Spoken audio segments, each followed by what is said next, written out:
Welcome to YouTube channel. Myself, Dr. E. Komraya, Assistant Professor of Mathematics, SRR Government Arts and Science College, Karimnagar, Telangana, India. Today I am going to give a lecture on linear independent and linear dependent set of vectors. Before going to linear independent and linear dependent, we discuss about linear combination of the vectors in a vector space. Suppose V of f be a vector space which consists set of vectors over the field of f. If suppose alpha 1, alpha 2, alpha n are vectors in V, then a vector gamma belongs to V such that gamma is equals to a1 alpha 1 plus a2 alpha 2 plus up to so on an alpha n, where a1, a2, an belongs to f are scalars. Then that gamma is equals to a1 alpha 1, a2 alpha 2 plus up to so on an alpha n is called the linear combination of vectors alpha 1, alpha 2, alpha n. For example, 2 comma 3 can be written as 2 into 1 comma 0 plus 3 into 0 comma 1. That is 2 comma 3 is the linear combination of the vectors 1 comma 0 and 0 comma 1. Similarly, 4 comma 13, here this 4 comma 13 is the linear combination of 2 into minus 1 comma 2 plus 3 into 2 comma 3. Here a1 is 2, a2 is 3. Similarly, 1 comma 2 comma 3, this is the 1 comma 2 comma 3 is the linear combination of 1 into 1 0 0, 2 into 0 2 0, 3 into 0 0 3. So 1 comma 2 comma 3 is the linear combination of the vectors 1 0 0 plus 2 into 0 comma 2 comma 0 plus 3 into 0 comma 0 comma 3. Here 1 2 3 is a vector in V3 over R or R cube, triples.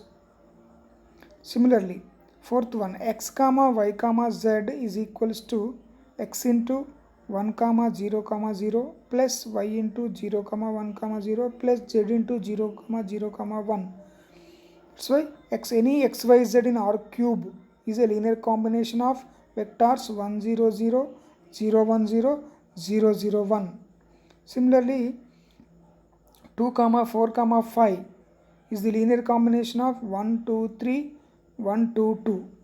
By adding these two, the constant scalars are 1 comma 1, 1 into 1 2 3 plus 1 into 1 2 2 will become 2 comma 4 comma 5. That's why 2 comma 4 comma 5 is the linear combination of these two vectors.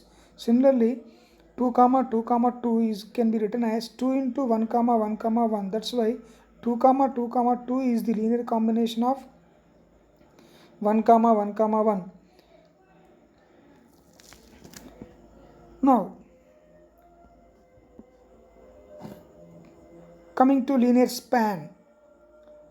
Linear span of a set is nothing but, suppose S be any non-empty subset of a vector space V of f, then the linear span of S is nothing but set of all possible linear combinations of elements in S.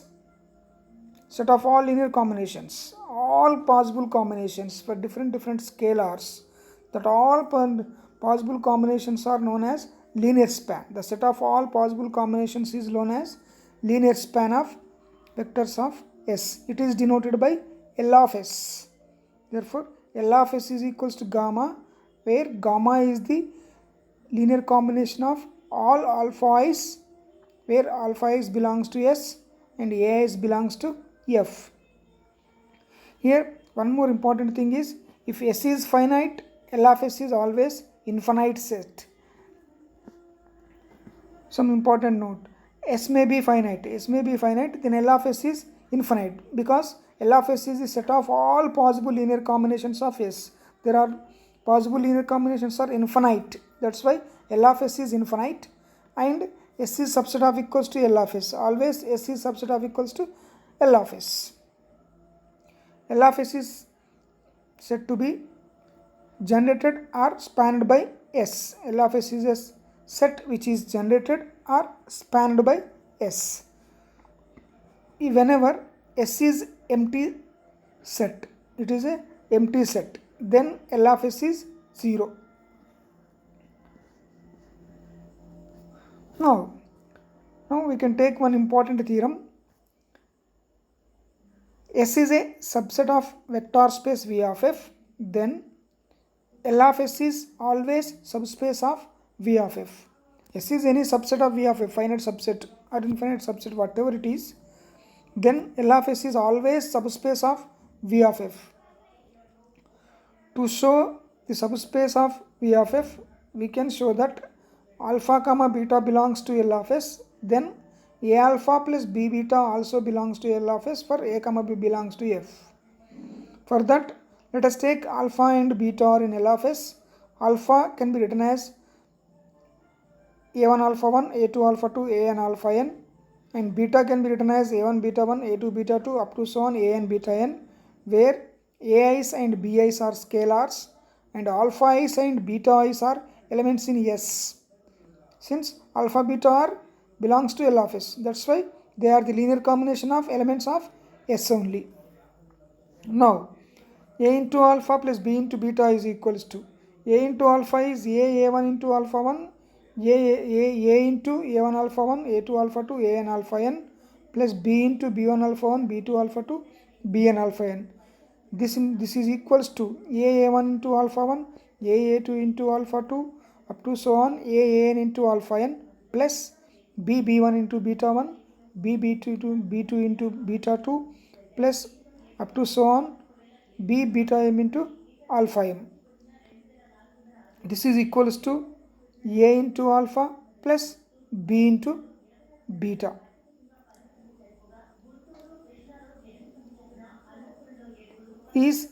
That implies A alpha plus B beta. First one, A alpha plus B beta is a linear combination of elements of S. Since alpha 1, alpha 2, alpha n, beta 1, beta 2, beta m are all elements are in S. That's why here this alpha 1, alpha 2, alpha n, beta 1, beta 2, beta n all are elements in S.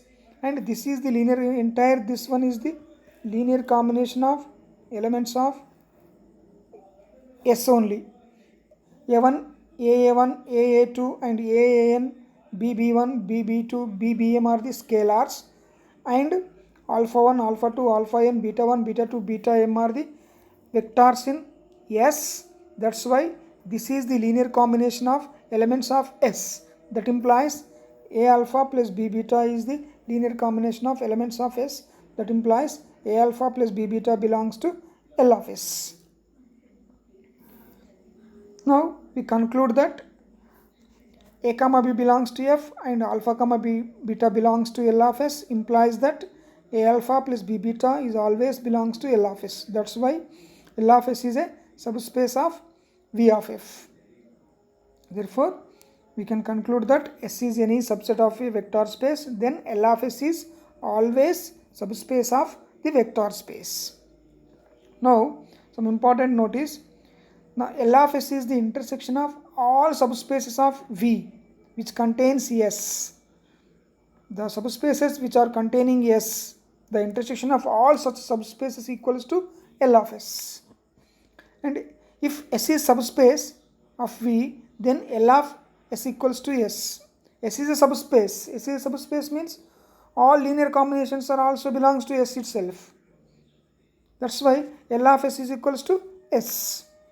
And L of S is equals to S. Since L of S is a subspace, now L of S equals to S using previous theorem. S is a subspace. Here S is a subspace. L of S equals to S. Here L of S is a subspace. L of S is L of S. These are the three important notes you have to remember. Now, linear dependence of vectors. What is linear independency and linear dependency?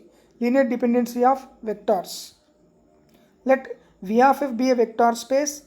A finite subset S is equals to alpha 1, alpha 2, alpha n of vectors in V is said to be linearly dependent if there exist scalars a1, a2, an belongs to f, not all zeros. At least one of them is non-zero, such that a1 alpha 1 plus a2 alpha 2 plus an alpha n is equals to 0. That means the linear combination is 0 is possible for at least one of them is not 0. Then we say that the set alpha 1, alpha 2, alpha n is the linearly dependent set. The linear combination will become 0. At least one of the scalar is not 0. For at least one of the scalar is not 0. Then such a set is known as linearly dependent set. Similarly, linear independent set. In the same way, the linear combination is 0. The linear combination of vectors will be 0 only whenever all scalars must be 0. All scalars must be 0. Then only that linear combination is 0. Otherwise, it is not possible. Then we say that the vectors are linearly independent. The vectors linearly independent means their linear combination never 0 unless all scalars are zeros. Then S is said to be linearly independent set. For example, let us take S is equals to 1 0 0, 1 1 0, 1 1 1. Let us consider A into linear combination A into 1 0 0 plus B into 1 1 0 plus C into 1 1 1 equal to 0. The linear combination will be 0, which implies A plus here, which implies adding all these vectors A plus B plus C equal to 0, this one, and A0 here, B plus C, this B plus C will be 0, and last one C will be 0. C will be 0 implies B will be 0, BC will be 0 implies A0. That's why the linear combination is 0 implies all scalars must be 0. Therefore, the given set is linearly independent set. And we can consider one more set, that is S is equals to 1 1 0, 0 1 0, 2 1 1. Now we can consider a linear combination 1 into 1 1 0 plus 1 into 1 0 1 minus 1 into 2 1 1 will become 0. Here the scalars are not 0, 1 1 and minus 1. For non-zero scalars, there the given the linear combination of vectors in S will become 0. That's why S is the linearly dependent set, because their linear combination will become 0 for non-zero scalars. That's why S is the linearly dependent set. Similarly, we can take S is equals to 1 3 2, 1 comma minus 7 comma minus 8, 2 comma 1 comma minus 1. Check whether this is linearly independent or linearly dependent. Now let us consider a linear combination A into 1 3 2 plus B into 1 comma minus 7 comma minus 8 plus C into 2 comma 1 comma minus 1 equal to 0. Now by adding all these three vectors, we get the equations A plus B plus 2C equal to 0 and 3A minus 7B plus C is equal to 0 and 2A minus 8B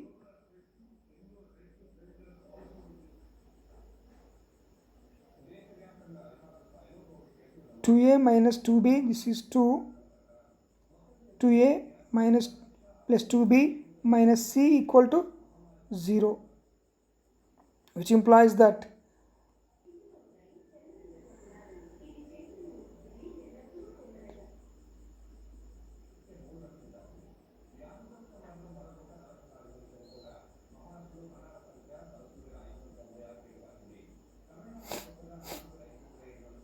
which implies that A equals to 3, B equals to 1, C equals to minus 2. That's why this set is linearly dependent.